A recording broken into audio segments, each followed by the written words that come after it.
স্বাগত জানাচ্ছি খাতুনগঞ্জ থেকে মতিঝিলে। সাথে আছে আমি শামীম জাহেদি। আজ আমরা কথা বলবো একটি নতুন উদ্যোগ নিয়ে। দেশে প্রথমবারের মতো তেল শোধনাগারের উপজাত নাফতা ব্যবহার করে অকটেন, এলপি গ্যাস সহ নানা ধরনের জ্বালানি উৎপাদন শুরু করেছে চট্টগ্রামে একটি বেসরকারি প্রতিষ্ঠান।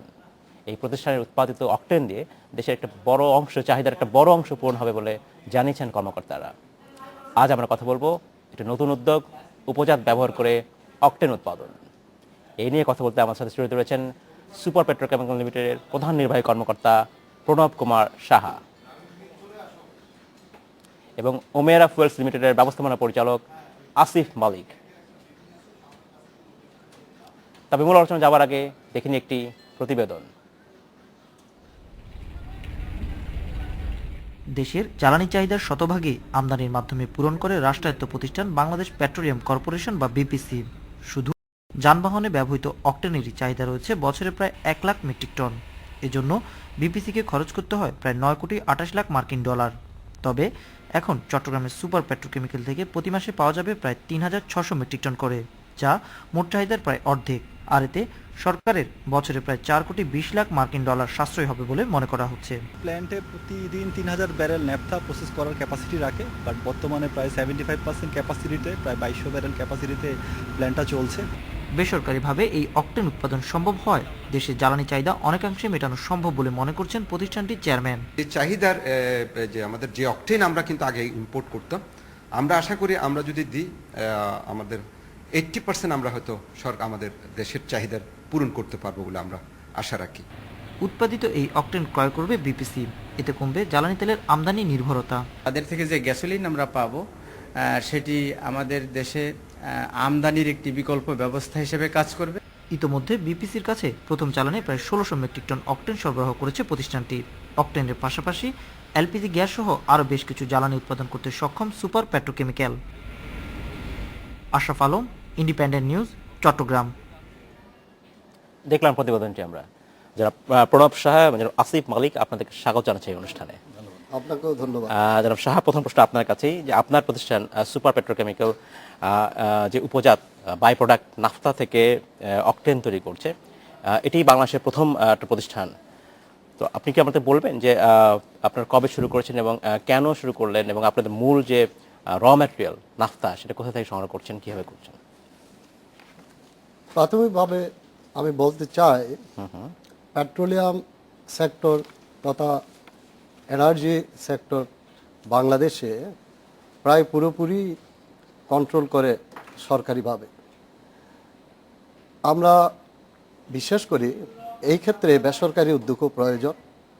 ইন্ডিপেন্ডেন্ট টিভি এইরকম একটা অনুষ্ঠানের আয়োজন করে বেসরকারি উদ্যোগকে উৎসাহিত করবে এবং এই সেক্টরের উন্নয়নে সাহায্য করবে বলে আমি বিশ্বাস করি। এই জন্য ইন্ডিপেন্ডেন্ট টিভিকে আমি ধন্যবাদ জানাই। আমাকে এই অনুষ্ঠানে অতিথি করার জন্য কৃতজ্ঞতা জানাই ইন্ডিপেন্ডেন্ট টিভিকে। আর দর্শক শ্রোতা যারা আজকের এই অনুষ্ঠান দেখছেন, সবাইকে আন্তরিক শুভেচ্ছা জানাই। জি, বাংলাদেশে আপনার কথা সত্য, এটা এই ধরনের প্রথম উদ্যোগ। উদ্যোগটা নেওয়ার পিছনে অন্যতম কারণ ছিল বাংলাদেশে পেট্রোলিয়াম যেহেতু সরকারিভাবে নিয়ন্ত্রিত হয়। আমি জানতে চাচ্ছি পুরো জিনিসটাই আপনি রিফাইনারি থেকে নিয়ে আসছেন, আপনার যে মূল র ম্যাটেরিয়াল, তাই তো? এর বাইরে থেকে তো পাচ্ছেন না। এই র ম্যাটেরিয়াল নাফতা থেকে আসলে কি কি তৈরি করছেন আপনারা এই মুহূর্তে? আমরা ইস্টার্ন রিফাইনারির নাফতাকে, আমাদের কমপ্লেক্সের নাম super petrochemical. Super petrochemical, right. আমরা পেট্রোকেমিক্যাল তৈরি করার উদ্দেশ্যেই এই প্ল্যান্টটি স্থাপন করা হয়েছে। আপনি জানেন পেট্রোকেমিক্যাল ইন্ডাস্ট্রি পৃথিবীর মধ্যে বৃহৎ ইন্ডাস্ট্রিগুলোর মধ্যে পড়ে। এই ইন্ডাস্ট্রিগুলো টেকনোলজি নির্ভর, অত্যধিক বিনিয়োগের প্রয়োজন। এই জন্য এই ইন্ডাস্ট্রিগুলোকে একসাথে পুরো কমপ্লেক্স তৈরি করা, এটা একটা বড় ধরনের ইনভেস্টমেন্টের প্রয়োজন হয়। সেই জন্য আমাদের উদ্যোগটা হলো এই ইনভেস্টমেন্টকে বিভিন্ন ফেজে ভাগ করে নেওয়া। এটা বর্তমান যেই প্রোডাকশন বলছেন, এটা পুরো উদ্যোগের প্রাথমিক পর্যায়ে। আচ্ছা, জনাব সাহা, ধন্যবাদ। আমি আপনাকে ফিরে আসবো। জনাব মালিক, আপনার কাছে আমার প্রশ্ন, যে আপনারা শুনছেন যে চট্টগ্রাম ভিত্তিক যে সুপার পেট্রোকেমিক্যাল তারা বাই প্রোডাক্ট থেকে অকটেন তৈরি করছে, এটা আসলে আমাদের জ্বালানির অর্থনীতিতে আসলে কতটা অবদান রাখবে, এবং এইখানে এই পাশাপাশি কি অন্য যারা বেসরকারি প্রতিষ্ঠান তারা কি এগিয়ে আসার সম্ভাবনা রয়েছে কিনা আরো? অবশ্যই অবদান রাখবে, কেননা আপনি জানেন যে বর্তমানে যে বাংলাদেশের যে চাহিদা আছে অকটেনের, তার একটা উল্লেখযোগ্য অংশই কিন্তু আমদানি করা হয়।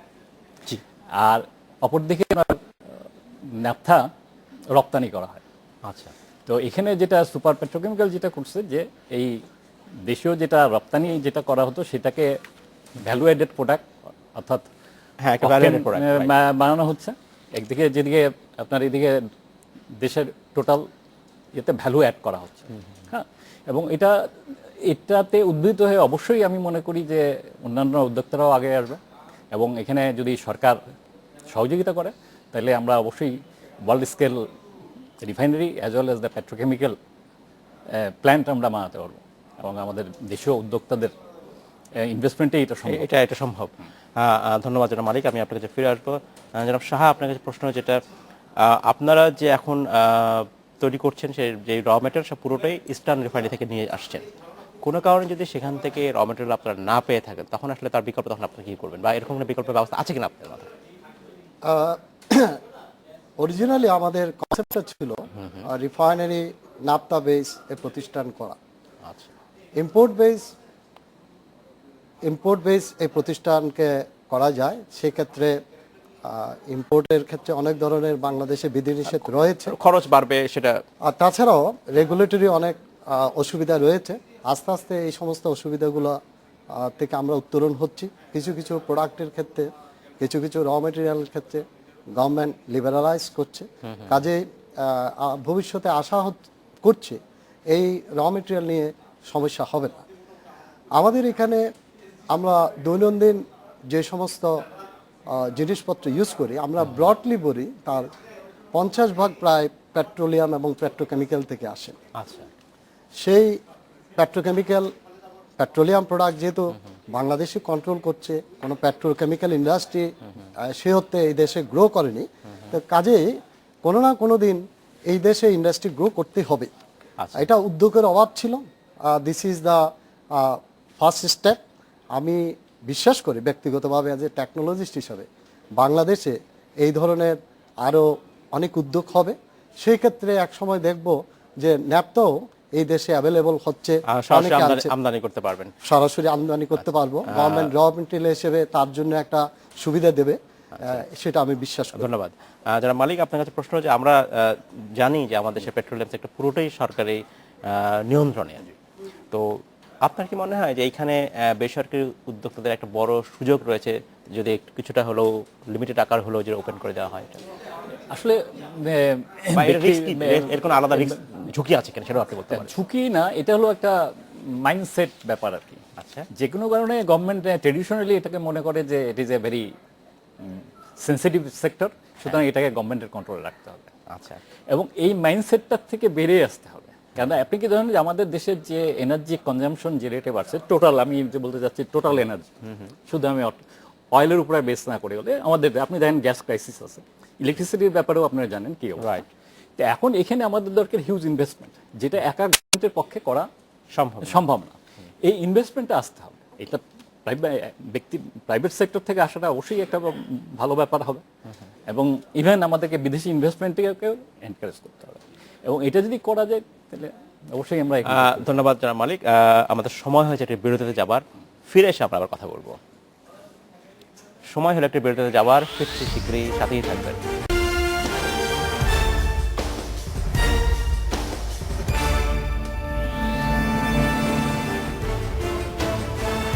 স্বাগত আরেকবার খাতুনগঞ্জ থেকে মধুসূদন। আজ আমরা কথা বলছি একটি নতুন উদ্যোগ নিয়ে, তেল শোধনাগারের উপজাত দিয়ে অকটেন উৎপাদন করা হচ্ছে।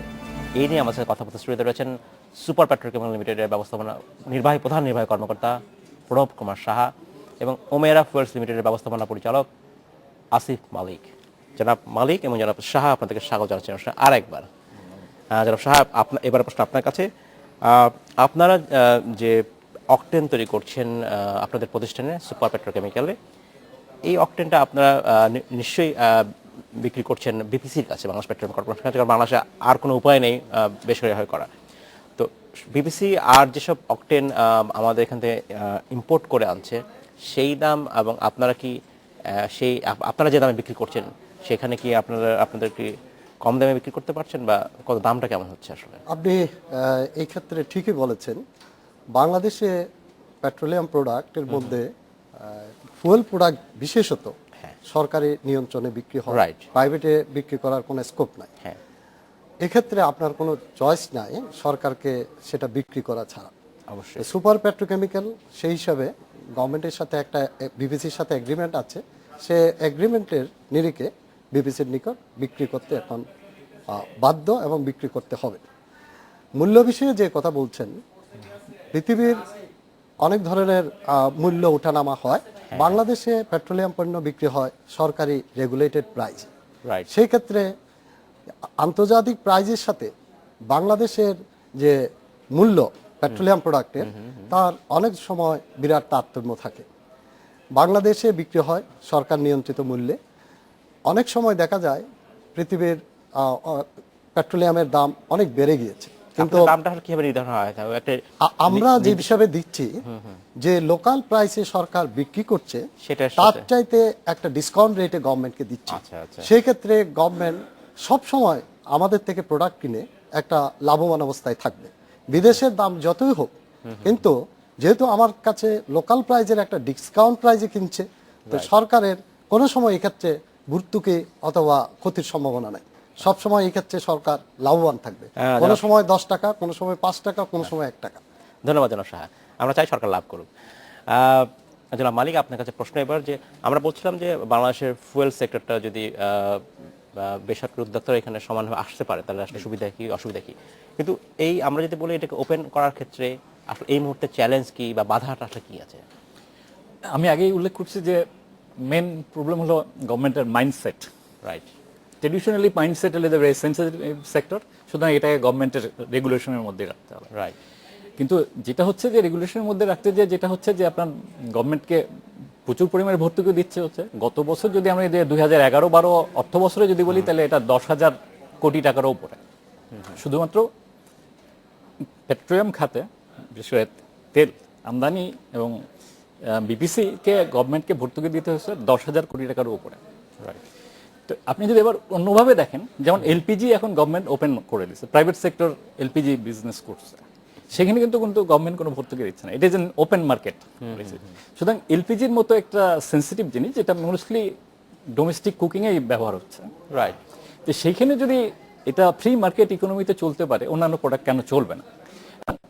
গভর্নমেন্ট যদি এটা যখনই এটাকে ওপেন করে দিবে, এখন গভর্নমেন্টের সমস্যা হলো যে আপনি যদি এটাকে দেখেন পেট্রোলিয়াম পলিসি। হ্যাঁ, এখানে একটা ঝুঁকিও আছে। সাধারণত আমরা সবসময় আমরা এক্সপেক্ট করি কনজিউমার লেভেলে যে ডিজেলের দাম, পেট্রোলের দাম একটা নির্দিষ্ট পর্যায়ে থাকবে, কারণ এটা না হলে দেশের ইন্ডাস্ট্রিকে সাপোর্ট করা যাবে না। তখন কি এই দামটা আপনি সেভাবে রাখতে পারবেন? তো না। আমি যেটা মনে করি, অ্যাকচুয়ালি এখনকার দিনে আমাদের যদি ওপেন কম্পিটিশন, আমরা তো এখন গ্লোবাল ভিলেজের মধ্যে থাকি। রাইট। এখানে যে সমস্যা হলো যে আপনি যদি মনে করেন যে প্রোটেক্ট করবেন, প্রোটেক্ট করা হয় না। এটা হলো কিছু লোকের হাতে হয়তো অনেক সম্পদকে তুলে দেওয়া যায়, দেশের সম্পদ। আচ্ছা। আপনি যদি দেখেন ব্যাপারে, ভর্তুকির ব্যাপারে যদি আপনি দেখেন, গভর্নমেন্ট এনার্জিতে যত ভর্তুকি দেয়, সে তুলনায় আপনি যদি খাদ্যের উপরে যদি রাখেন, খাদ্যের উপরে ভর্তুকি ইজ রিয়েলি ফ্র্যাকশন। আচ্ছা। হ্যাঁ, অনেক কম। আমার লেস দেন দ্য 10%, কিন্তু 20%। হ্যাঁ, এইটা যদি করা যায়, খাদ্যর ব্যাপারে যদি গভর্নমেন্ট এটাকে ওপেন মার্কেটে নিয়ে আসতে পারে। কিন্তু জ্বালানির ভর্তুকি তো আসলে খাদ্য যাচ্ছে এইভাবে, যে চাষাবাদে এটা তো বললাম, কিন্তু আপনি যখন যে আপনি ডিজেল জেনারেটর দিয়ে আপনার এসি চালাচ্ছেন, এটার উপর তো আপনি ভর্তুকি পাচ্ছেন। ওইখানে আসলে নজরদারি একটা অভাব। আপনাকে পেট্রোলিয়াম পলিসি বলেন কি এনার্জি পলিসি এইভাবে করতে হবে যে আপনাকে গরিব মানুষকে আপনাকে টেক কেয়ার করতে হবে, কিন্তু আপনাকে ঢালাও ভর্তুকি দিলে হবে কি বড় লোকটা অনেক বেশি বড় লোক হবে। আচ্ছা, ধন্যবাদ জনাব মালিক। আমি আপনার কাছে ফিরে আসবো। জনাব শাহ, আপনার কাছে প্রশ্ন। আমরা কথা বলছিলাম যে বেসরকারি খাতকেও কিভাবে এই সেক্টরে আরো সম্পৃক্ত করা যায়। সেই হিসেবে আমরা যদি বলি যে আমরা দেখেছি যে আমরা জানি যে ইস্টার্ন রিফাইনারি বাংলাদেশ একমাত্র সরকারি প্রতিষ্ঠান, এবং যেটা বহু বছর আগে 1966 সালে সম্ভবত হয়েছিল, এবং এরপরে আর এখনো কোনো মডার্নাইজেশন হয়নি। তো নতুন করে কি বেসরকারি খাতে রিফাইনারি করার মতো বাংলাদেশ বেসরকারি উদ্যোক্তা রয়েছে? আসলে এটা সম্ভব কি? সেই টেকনোলজি বা অর্থ কি আছে? এই বিষয়ে বেসরকারি উদ্যোক্তাদের সাথে রিফাইনারি করার জন্য বিভিন্ন ভাবে সরকার চেষ্টা করে গেছেন। এটা build on operate basis, investment basis, কয়েকবার এই বিষয়ে টেন্ডারও হয়েছে, কিন্তু এটা দুর্ভাগ্য হলো সত্য, আমরা বাস্তবায়নের পথে যেতে পারিনি। সেই ক্ষেত্রে আসিফ ভাই ঠিকই বলছেন, মাইন্ড সেট আপের একটা বিষয়, রেগুলেশনগুলো, টার্মস অ্যান্ড কন্ডিশনগুলো এইভাবেই আছে যাতে এটার ডেভেলপমেন্ট হতে না পারে ওইভাবেই। তো চেষ্টা যে হয়নি তা না, আমাদের সব থিঙ্ক ট্যাঙ্কেরই এরকম একটা চিন্তা আছে। আমরা অলমোস্ট এখন 20% হয়ে গেছি, নিজেদের ওন সোর্স থেকে পেট্রোলিয়াম সাপ্লাই দিতে পারছি, প্রায় 80% ইম্পোর্ট করে আনতে হচ্ছে। কাজে এই অবস্থা থেকে উত্তরণের জন্য আমাদের রিফাইনারি করা ছাড়া অন্য কোনো বিকল্প নেই। কারণ আপনি যদি যারা পেট্রোলিয়াম প্রডিউসিং কান্ট্রি এবং যারা পেট্রোলিয়াম রিফাইনিং কান্ট্রি, তারা যদি কোনো সময় আমাদের আন্ডারমাইন করবে অথবা কোনো সময় রিলেশনের ক্ষেত্রে আমাদের ত্রুটি হয়, সেই ক্ষেত্রে আমরা এই ক্ষেত্রে একটা বড় ধরনের এনার্জি ঝুঁকিতে পড়তে পারি। কারণ আপনি জানেন প্রাইমারি যে এনার্জি সোর্স গ্যাস ছাড়া আমাদের অন্য কিছু নাই। কয়লা যেটুকু আছে এখনো পর্যন্ত আমরা বড় লেভেলের কিছুতে যেতে পারি নাই। সেই ক্ষেত্রে এখনো আমরা ইম্পোর্ট করে এই সেক্টরকে এগিয়ে নিয়ে যাচ্ছি। তো সেই ক্ষেত্রে আমাদের ডেভেলপমেন্ট ছাড়া অন্য কোনো বিকল্প নেই। ধন্যবাদ জনাব সাহা। জনাব মালিক, আপনার কাছে শেষ প্রশ্ন, আমাদের হাতে সময় খুব কম, যদি সংক্ষেপে বলতেন। আমরা যে বলছি জ্বালানি নিরাপত্তার কথা বলছি, এই জ্বালানি নিরাপত্তাকে নিশ্চিত করতে হলে আমরা যদি ইমিডিয়েট পরিকল্পনার কথা চিন্তা করি, সেক্ষেত্রে আমাদের আসলে কোন দিকে নজর দেওয়া উচিত? অ্যাকচুয়ালি আমি যেটা বলবো যে এখানে জ্বালানি নিরাপত্তা যে জিনিস, আমরা নিরাপত্তাটাকে আমরা সবাই অ্যাবসলিউট সেন্সে ধরি, অ্যাবসলিউট সেন্সে ধরলে আমরা we can enhance the security of the energy, এবং সেটার জন্য আমাদেরকে মাল্টি সেক্টরে অ্যাপ্রোচে আগাতে হবে। আমি কেউ বলে কয়লার উপরে শুধু আগালে হবে না, আমাদেরকে কয়লা, গ্যাস এবং পেট্রোলিয়াম, মানে লিকুইড পেট্রোলিয়াম, এই তিনটে সেক্টরকে আমাকে সমানভাবে আগায় যেতে হবে। এটাই আমি মনে করি যে এটা হবে, এবং এটাকে স্ট্রেট ওয়ে ওই পিসমেল বেসিসে এটা করার কোনো অবকাশই নেই, অথবা কোনো রকমের অ্যাডক বেসিসে করলেও এটা হবে না। জনাব মালিক, আপনাকে ধন্যবাদ। জনাব শাহ, আপনাকে ধন্যবাদ। এই অনুষ্ঠানে আসার জন্য আপনাকে অসংখ্য ধন্যবাদ। সময় সর্বদা আজকে আমাদেরকে এখানেই শেষ করতে হচ্ছে। ধন্যবাদ আপনাকেও শামীম সাহেব, আপনি আমাদের সাথে সময় দেওয়ার জন্য। আবারও ধন্যবাদ ইন্ডিপেন্ডেন্ট টিভি কর্তৃপক্ষকে আমাদেরকে আমন্ত্রণ জানানোর জন্য। এই ছিল আজকের মতো খাতুনগঞ্জ থেকে মতো ছেলে। আমাদের সাথেই থাকবেন, দেখা হবে আবার।